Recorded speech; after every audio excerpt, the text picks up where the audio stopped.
Thank you for offering your time as an essential care partner at Aurelia Soldiers Memorial Hospital. We appreciate the invaluable role that ECPs play in supporting family members and friends while they are patients in hospital.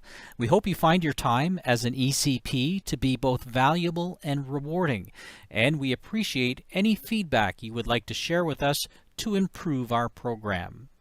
The OSMH Essential Care Partner Program is proudly co-designed in partnership with the OSMH Patient and Family Advisory Council.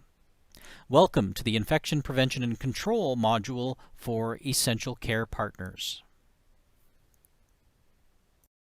Following infection prevention and control, or IPAC standards, is essential to keep our patients, families, community, staff, and hospital safe. So why does it matter? Hospital-acquired infections impact our most vulnerable. Infections can be spread to a patient by anything or anyone, including healthcare workers and loved ones, unknowingly.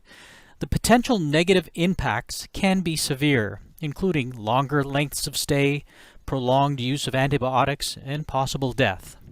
Infections can easily spread to other areas of the hospital, which can close down admissions. And some infections cannot be managed by medication. It can also have an impact on the entire community. To help reduce the spread of infection throughout the hospital, it's important to recognize these 4 important moments for hand hygiene: before initial contact with patients, before any procedure that needs to be aseptic, such as using alcohol to sterilize the skin, after any body or fluid exposure, and after patient or environment contact. This is important to stop the spread of infection to other patients and throughout the hospital. There are 2 effective ways to perform hand hygiene.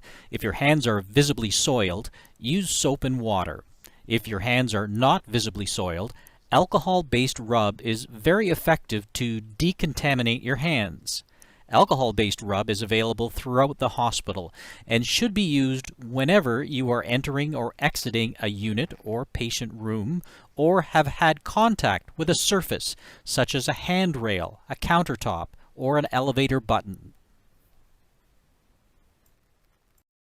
It is important to remember when doing hand hygiene to ensure that you have enough solution, whether soap or alcohol-based hand rub, to cover your hands, to rub between your fingers and on all surfaces of your hands, and to rub for a minimum of 15 seconds to achieve decontamination.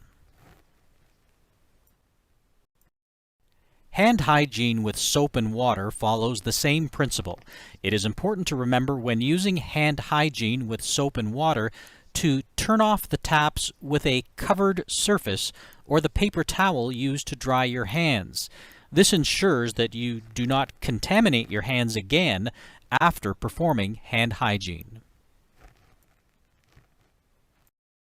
Infection can spread in many different ways. Contact with surfaces that are contaminated can lead to exposure, as well as airborne contact, that is through droplets expelled through sneezing and coughing. It is essential to wear your masks, practice coughing etiquette, that is coughing into your elbow, and physically distancing whenever you can. While in hospital, you may see these signs posted outside of a patient room.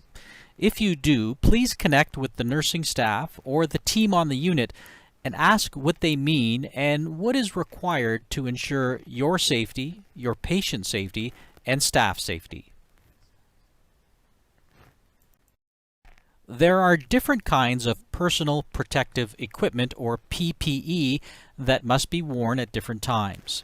Signs outside your loved one's room will guide you on what you need to wear. Staff will be able to help you understand what equipment is required, where to find it, how to put it on and take it off, commonly referred to as donning and doffing, and where to discard it when you're done with it.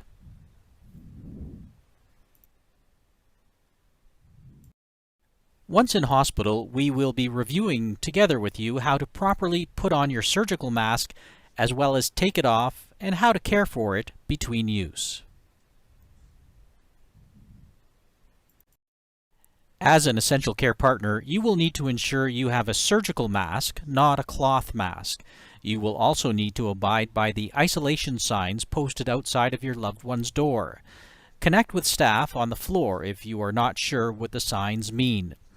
We need to practice excellent hand hygiene in accordance with the 4 moments of hand hygiene to protect yourself, your loved ones, and the community. If you're not sure what to do, these tips will help guide you. Do not visit the hospital if you are not feeling well. Clean your hands often and clean them well as per the hand hygiene we discussed. Stay 2 meters apart from other people and physically distance whenever possible. Try to limit your movement to your loved one's room. Only bring things from home that can be cleaned, and do not bring food or drink to your loved one's room. If you have any questions, ask a healthcare team member and they'll be able to help guide you. Thank you very much for watching this video, and thank you for being an essential care partner at Orillia Soldiers Memorial Hospital.